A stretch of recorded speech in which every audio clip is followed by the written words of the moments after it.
Jag måste gå nu. Jag ska få ärtor och majs av min mamma. Åh, vad jag tycker om majs. Åh, vad jag älskar gruppskrattet. Vad säger ni grabbar? Den här maten gick väl inte av för hacket? Ja, det är. Den här maten är ju ganska god.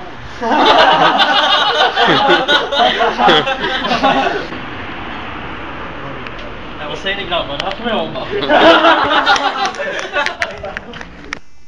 Den där jävla bokmalen.